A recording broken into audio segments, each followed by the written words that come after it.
Okay, welcome to the weakest superclass showcase. This is undeniably the weakest superclass. Everyone agrees on it, but no one can seem to come to a consensus on how to fix it. Because we're not allowed to rework it, so it's going to be cooked for the end of time. And I suggested to give it Bless 2 Calling or Bless 2 Summoning injected into the summons, but no consensus has been given on buffing it. Maybe something will happen to it during New Horizons, but because they definitely know it's weak, and something's definitely happening to it, but I don't know if it's ever going to be enough, honestly. Let's go over a gear. Imbuement Reliquary, this drops from Seraphon, and basically your summons have your enchant. This is good because Inferno is 20% more damage against Flame. You give your summons 20% more damage, essentially for free, because Inferno is really easy to proc. Imperial Headband it gives us access to Exploding Puppets, but they have to be below 25% HP to use the Exploding Puppets move, which basically is like they explode, and then the boss takes a lot of damage, and then you gain, and then yeah, that. Curse Brand, the summons can take your debuffs and lower their HP and buff their own damage, which is really busted. Curse Brand is a must-have for Necromancer.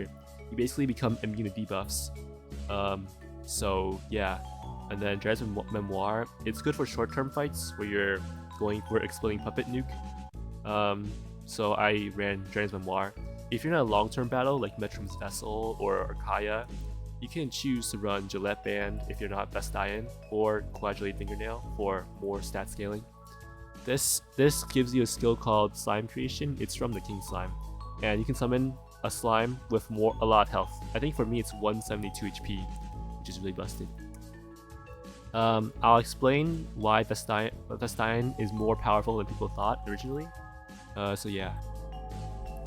Okay, so we choose the Vastalian race for one specific skill, Spirit Awakening. Basically, while you're in the state, your summons do 57% more damage. I'm unsure if the property applies to yourself. I assume it would, but I did not test that. I only tested for the summons. The reason why I found this out is because one of the devs were yapping too much in the balance server about Spirit Awakening being too busted, so I investigated it myself and found out why. Vastalian is also the best Necromancer race for Call Sylph. It's a free summon for absolutely free. It's kind of useless, but we didn't talk about that. It's a free summon slot. You can also use Gillette Band for a high HP slime if you don't have Vastalian race or the Golden Core, but they're not as good. I mean, the slime's better, but the Golem isn't as good for Exploding Puppets. We also want the Church of Rathian for the shield Holy Light. I'll explain why this is really good later for Necromancer. Let's go over our masteries. So I went for a short-term mastery. You skip Death's Edge, so you get 2 to 0. If you're going to do MV, you can go 2, skip Death's Edge, 0, and 1, Final Goodbye. And then once you get Final Goodbye, you can dump the rest of the points into Arcane. It might be enough to get Life Absorption, but this one really isn't needed. So yeah, that's what you do for masteries, depending on if you're doing MV or not MV. If you're not MV, you would win fast enough to where getting that Final Goodbye mastery is not really worth your time. For staff, your summons won't get the benefit from your staff passives, so just use any staff with Voltags. Yeah, so that'll cover that. You can also choose to use Chaos Orb, I guess, instead of Dark Sigil for whatever reason, but Dark Sigil I feel like it's just better. So we're on a testing dummy, and I got the skeleton low already for our showcase. We're now going to pop Spirit Awakening to buff our summon's damage output and Exploding Puppets damage by 57%, which is really strong again. This is why you need this race for summons. And then what you can do after that is to use Holy Light. This is because the shield, for some reason, it can take any source of single hit damage in the game when it'll expire. So it can take like infinite damage. As long as it's not a multi-hit, it will tank it. So it can tank the explosion that the skeleton has. I'm simply just giving it vulnerable right now, and then the skeleton will use explode, which will not kill it. And because Exploding Puppets does not have a cooldown, you can explode the turn after, getting 2 explosions in one cycle. So as you see, The first explosion does about 800 because I fully set up that one. But now I'm out of the summoner state. So now the second one only does 500 damage because I have no more Spirit Awakening. So that total was like 1.3 thousand damage in one cycle if you can manage to pull it off. Most bosses can be stunned, which will allow you to get that window. But yeah. I also should show off Ray's dead. I was supposed to summon the skeleton, but meh, you can revive people with that, but it's not really an important part of the kit. There's no defending this. Like, look at this bonus ray. It did nothing wrong. At least in old AL you had B2 calling and B2 summoning, which would help you a lot more.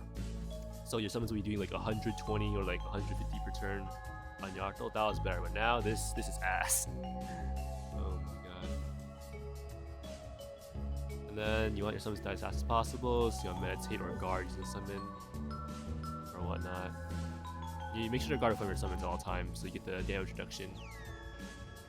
Oh yeah, his beam is bugged. It doesn't even affect the Death still. That's kind of fun. And then the skeleton's almost slow enough, so we're going to keep applying the Drana's Memoir. We'll stack it until we reset it. This class is legitimately ass, bro. Oh my god. Anyways, now that your skeleton's all buffed up, you can now explode. Bam, and he's dead. So yeah, that's how you play Necromancer. It's really scuffed, but it does end up working. First, let's explode. Let's change the element. So we're going to Holy Light, to his ultimate, and then we're going to self-destruct. 9500, not bad. I didn't remove the Holy Shield. I'm going to wait on Sylph to self-destruct. So for now, I'll just Gale Pulse.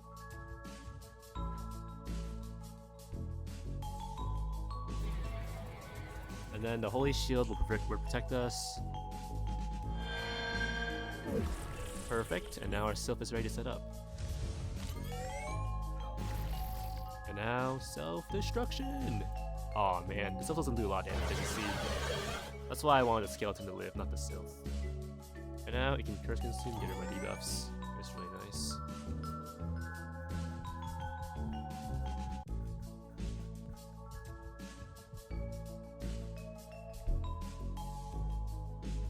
And then we can easily call another skeleton.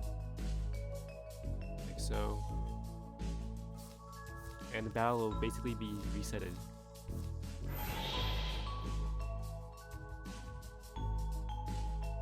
Dark Light Drain does heal you to full, so you don't really need to worry about what's it called? Oh yeah, you can self-destruct the Sylph twice now.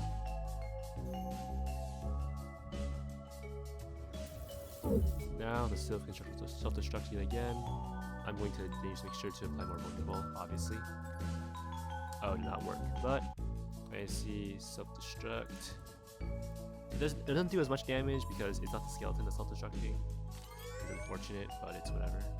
Then just self-destruct. You may use Dark Drain to do the full, but yourself be full. You don't have to shot on light. Then you just then it's still there, but you just comes me. Dead.